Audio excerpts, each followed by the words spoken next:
प्रिय विद्यार्थियों, मैं मधु दरगढ़ आज आपको तटस्थता वक्र विश्लेषण भाग 9 के बारे में जानकारी दूंगी। पिछली कक्षा में मैंने आप लोगों को आय प्रभाव के बारे में जानकारी दी थी। उसी को आगे बढ़ाते हुए आज मैं बताऊंगी आय प्रभाव का स्वभाव तथा आय उपभोग वक्र या इनकम कंजम्पशन कर्व आईसीसी की आकृति अर्थात शेप ऑफ आईसीसी। तो जो आय प्रभाव है यह या तो धनात्मक हो सकता है या ऋणात्मक आय प्रभाव हो सकता है। तो पहले हम लेते हैं धनात्मक आय प्रभाव अर्थात पॉजिटिव इनकम इफ़ेक्ट। एक वस्तु के लिए आय प्रभाव धनात्मक होगा जबकि उपभोक्ता की आय में वृद्धि के साथ वस्तु के उपभोग में वृद्धि होती है।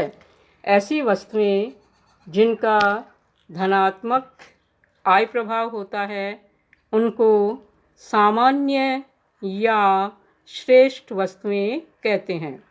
संक्षेप में आप इस तरह समझ लीजिए, आय बढ़ती है तो उपभोग बढ़ता है, आय घटती है तो उपभोग घटता है। तो इस तरह से आय और उपभोग की जाने वाली मात्रा दोनों एक ही दिशा में चल रहे हैं। तो आय प्रभाव धनात्मक होगा जब उपभोक्ता की आय में वृद्धि के साथ वस्तु के उपभोग में वृद्धि होती है। डायग्राम ले लेते हैं। एक्स अक्ष पर है एक्स वस्तु, वाई अक्ष पर है वाई वस्तु। ये ICC1 है अर्थात इनकम कंजम्पशन कर्व नंबर 1 या आय उपभोग वक्र नंबर 1। तो आप इसमें देखिए इसका ढाल धनात्मक है। इसका मतलब ये है कि जैसे जैसे आय बढ़ती है एक्स वस्तु की मांगी जाने वाली मात्रा और वाई वस्तु की मांगी जाने वाली मात्रा दोनों बढ़ रही हैं। तो जब एक्स तथा वाई दोनों वस्तुओं का आय प्रभाव धनात्मक होता है तो आय उपभोग रेखा या ICC का ढाल धनात्मक होगा अर्थात वह ऊपर को चढ़ती हुई होगी। ऊपर को चढ़ती हुई आय उपभोग रेखा बताती है कि आय में वृद्धि के साथ दोनों वस्तुओं x तथा y का उपभोग बढ़ता है अर्थात दोनों वस्तुएं x तथा y सामान्य या श्रेष्ठ वस्तुएं हैं। परंतु विभिन्न वस्तुओं के लिए ऊपर को चढ़ती हुई आय उपभोग रेखाओं का ढाल भिन्न होगा। तो अलग अलग वस्तुओं के लिए आय उपभोग रेखा का ढाल अलग अलग होगा। जैसे हमारे पास में 3 आय उपभोग रेखाएं हैं, एक है ICC1, दूसरी है ICC2, तीसरी है ICC3। तो इन तीनों का ढाल अलग अलग है। तो अलग अलग वस्तुओं के लिए आय उपभोग रेखाओं का ढाल अलग अलग होगा क्योंकि अलग अलग वस्तुओं की जो सापेक्ष कीमतें हैं वह अलग अलग होंगी और इस वजह से उनके संतुलन के बिंदु भी अलग अलग आय उपभोग रेखाओं के द्वारा व्यक्त किए जाएंगे। इसके बाद अगला है ऋणात्मक आय प्रभाव या नेगेटिव इनकम इफ़ेक्ट। एक वस्तु के लिए आय प्रभाव ऋणात्मक होगा जबकि उपभोक्ता की आय में वृद्धि के साथ उसके उपभोग में कमी होती है। दूसरे शब्दों में ऐसी वस्तुएं जिनका ऋणात्मक आय प्रभाव होता है उनको निम्न कोटि की वस्तुएं या इंफीरियर गुड्स कहा जाता है।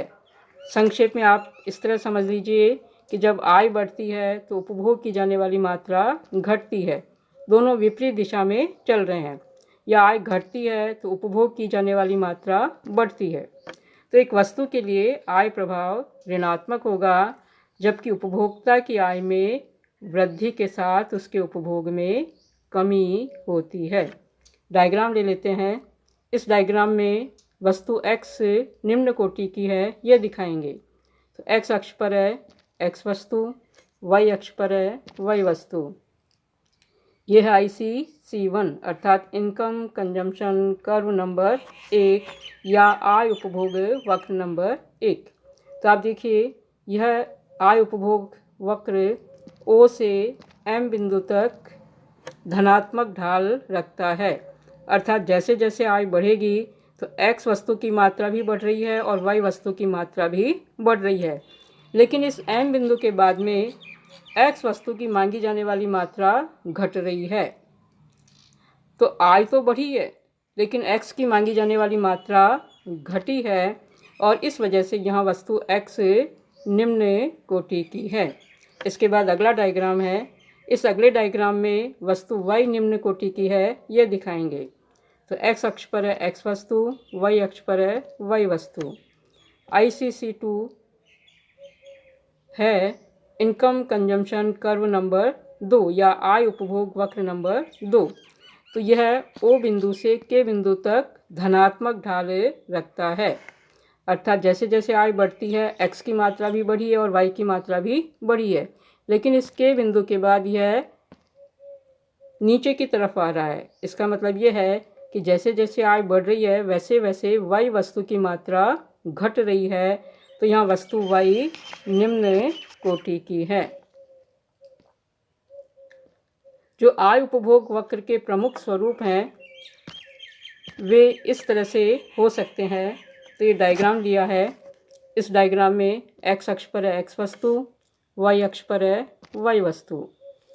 और जो ICC1 वक्र है यह A से नीचे की तरफ आ रहा है। यह है ICC2 जिसका ढाल धरातलीय है। यह है ICC3 जिसका ढाल धनात्मक है। यह है ICC4 जिसका ढाल लंबवत है और यह ICC5 जो पिछली ओर ढाल रखता है। तो ये तालिका ले लेते हैं। सबसे पहले है आय उपभोग वक्र, फिर है वस्तु की प्रकृति, एक है X वस्तु और दूसरी है Y वस्तु। तो पहले लेते हैं ICC1। तो आप देखिए ये ICC1 है, A से नीचे की तरफ आ रहा है। तो ICC1 का ऋणात्मक ढाल है। इसका मतलब ये है कि X वस्तु श्रेष्ठ वस्तु है, क्योंकि जैसे जैसे आय बढ़ रही है X की मात्रा बढ़ रही है तो X वस्तु है श्रेष्ठ। लेकिन जो Y वस्तु है इसकी मात्रा घट रही है तो यहाँ Y वस्तु है घटिया। तो इस तरह से जो ICC1 है यह ऊपर से नीचे गिर रहा है, अर्थात इसका ऋणात्मक ढाल है। ऐसी स्थिति में X वस्तु श्रेष्ठ है और Y वस्तु घटिया है। इसके बाद दूसरा लेते हैं ICC2 जिसका धरातलीय ढाल है, हॉरिजॉन्टल स्लोप है। तो आप देखिए जैसे जैसे आय बढ़ती है X की मात्रा बढ़ी है तो X वस्तु है श्रेष्ठ और Y वस्तु स्थिर है, कोई प्रभाव नहीं पड़ रहा है, तो ये है Y वस्तु निष्प्रभाव।